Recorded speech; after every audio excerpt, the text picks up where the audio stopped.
امریکی صدر ٹرمپ نے کہا ہے کہ ایران میں اقتدار کی تبدیلی بہترین چیز ہوگی جو ہو سکتی ہے۔ وہ 47 سال سے بس باتیں ہی کرتے آ رہے ہیں۔ دنیا کا سب سے بڑا طیارہ بردار جہاز USS جیرالڈ فورڈ مشرق وسطیٰ روانہ کیا جا رہا ہے۔ ایران سے ڈیل نہیں ہوئی تو ہمیں اس کی ضرورت پڑے گی۔ بحری بیڑا جلد مشرق وسطیٰ روانہ کیا جائے گا۔ یہ بھی کہا کہ ہمارا ایک بحری بیڑا پہلے ہی مشرق وسطیٰ میں موجود ہے۔ مذاکرات کامیاب نہ ہوئے تو ایران کو سنگین نتائج کا سامنا کرنا پڑ سکتا ہے۔ توقع ہے ایران کے ساتھ مذاکرات کامیاب ہوں گے۔ ہم ایران کے ساتھ ڈیل چاہتے ہیں۔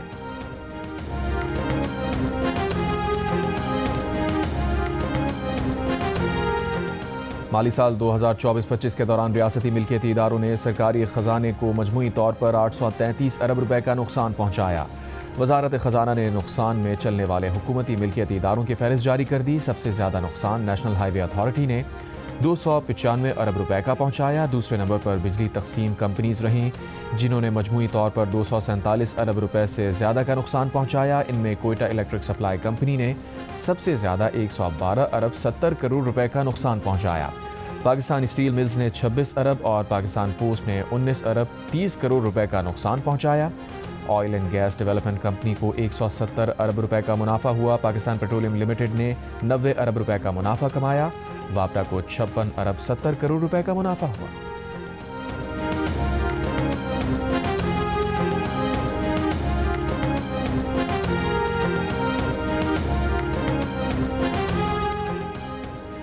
وزیر مملکت برائے قانون بیرسٹر عقیل ملک نے کہا ہے کہ عدالتی معاون کی رپورٹ میں بانی PTI کی آنکھ کی بیماری کی ٹائم لائن میں بہت تضاد ہے۔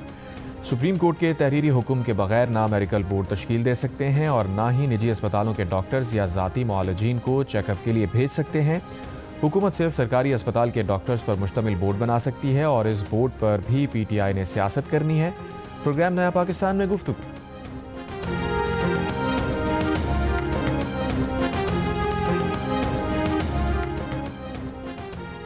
اپوزیشن اتحاد کا بانی PTI کو اسپتال منتقل کرنے کے مطالبے پر پارلیمنٹ میں دھرنا جاری۔ شرکاء پارلیمنٹ کے باہر احاطے میں آ گئے۔ اپوزیشن لیڈر محمود خان اچکزئی نے کہا حکومت رابطہ کرے یا نہ کرے دھرنا جاری رہے گا۔ ہم یہاں بیٹھیں گے۔ مطالبات نہ مانے گئے تو رمضان میں بھی دھرنا جاری رہے گا۔ وزیر اعظم کو اپوزیشن لیڈر کی حیثیت سے 3 ڈاکٹرز کے ناموں پر مشتمل خط لکھا تھا۔ وزیر اعظم نے اس پر کچھ نہیں کیا۔ بانی PTI کی آنکھ ضائع نہ ہو، وہ جس اسپتال میں جانا چاہیں علاج کرائیں۔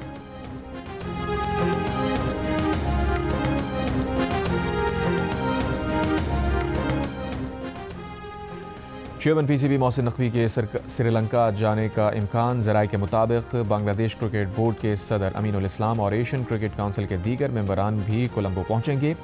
پاکستان بھارت میچ کے لیے ICC کے اعلیٰ عہدیداران کا بھی کولمبو پہنچنے کا امکان۔ کراچی کے علاقے لیاقتآباد نمبر 4 میں آئل ٹینکر کی ٹکر سے موٹر سائیکل سوار جاں بحق۔ پولیس کا کہنا ہے آئل ٹینکر کو تحویل میں لے لیا گیا۔ فرار ڈرائیور کی تلاش جاری۔ کراچی میں رواں سال ہیوی گاڑیوں کی ٹکر سے جاں بحق افراد کی تعداد 46 ہو گئی۔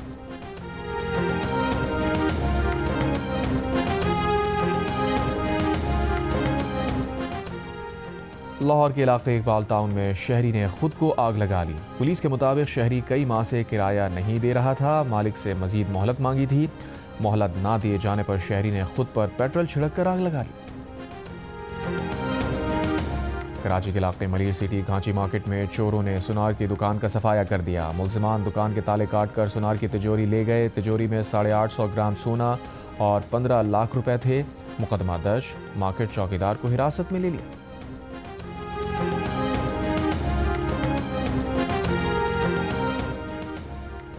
سلامتی کونسل میں اسلام آباد میں مسجد پر بزدلانہ دہشت گرد حملے کی مذمت۔ دہشت گردی کے نتیجے میں 32 افراد جاں بحق اور 92 زخمی ہوئے۔ سلامتی کونسل ارکان کا متاثرین کے اہل خانہ اور پاکستانی حکومت اور عوام سے ہمدردی اور تعزیت کا اظہار۔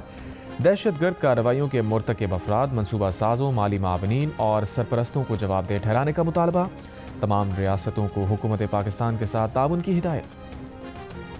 مرد کا کام ہے کہ عورت کو منا کر رکھے، الگ رہائش مہیا کرے۔ عورت جو اپنے والدین کا گھر چھوڑ کر آتی ہے اس کو محبت اور احترام ملنا چاہیے۔ مرد ذرا بیوی کے گھر رہ کر دکھائے۔ جسٹس محسن اختر کیانی نے 3 سال سے جاری کیس میں اسلام آباد کے رہائشی میاں بیوی کے درمیان صلح کرا دی۔ بیوی کو تا حیات الگ پورشن میں رکھنے کا شوہر کو حکم دیا۔ ریمارکس دیے کہ کیس میں میاں بیوی سے زیادہ خاندان کا مسئلہ لگتا ہے، مردوں کا تربیتی فقدان ہے۔ دوران سماعت کمرہ عدالت میں جذباتی منظر دیکھنے میں آئے۔ چاروں بچوں نے والدین سے ملاقات کی، والدہ سے کہا ماما آپ گھر آ جائیں۔ جسٹس محسن اختر کیانی نے بچوں کو تحائف دیے، کہا بچے پراپرٹی نہیں ہوتے، بچوں کا بٹوارا نہیں ہو سکتا۔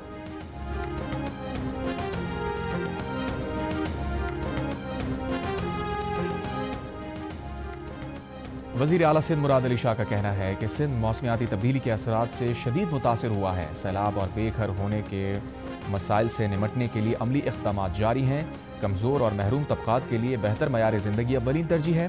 کراچی میں تقریب سے خطاب کے دوران وزیر اعلیٰ سندھ کا کہنا تھا ایشیا پیسیفک کا خطہ تیز رفتار شہری آبادی اور موسمیاتی خطرات سے دوچار ہے۔ غیر رسمی بستیاں اور رہائش کی عدم استطاعت بڑے چیلنجز ہیں۔ آفات سے نمٹنے کے لیے پیشگی تیاری اور کمیونٹی کی شمولیت وقت کی اہم ضرورت ہے۔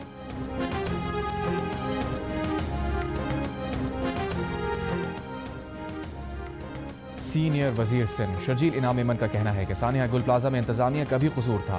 2 بار وارننگ دی گئی لیکن انتظامیہ نے کوئی توجہ نہیں دی۔ گل پلازا واقعے میں بلڈر کی کوتاہیاں سامنے آئی ہیں۔ شرجیل ایمن نے کہا جوڈیشل کمیشن تحقیقات کر رہا ہے، اس کی سفارشات پر مکمل عمل کیا جائے گا۔ یقینی بنائیں گے ہر عمارت کا آڈٹ ہو، نہ کرانے پر عمارت کو سیل کر دیا جائے گا۔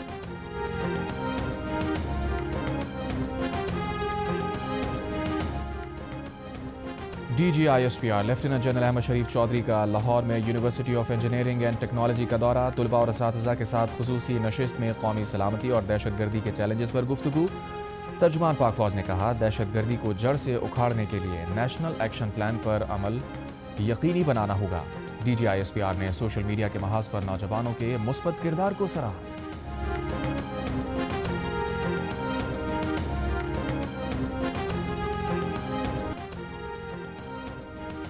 آلودہ گیسز کا اخراج کنٹرول کرنے والا 2009 کا اوباما کا فیصلہ ٹرمپ نے منسوخ کر دیا۔ ماحولیاتی تنظیموں نے ٹرمپ کے فیصلے کو موسمیاتی تبدیلی کے خلاف اقدامات پر اب تک کا سب سے بڑا حملہ قرار دیا۔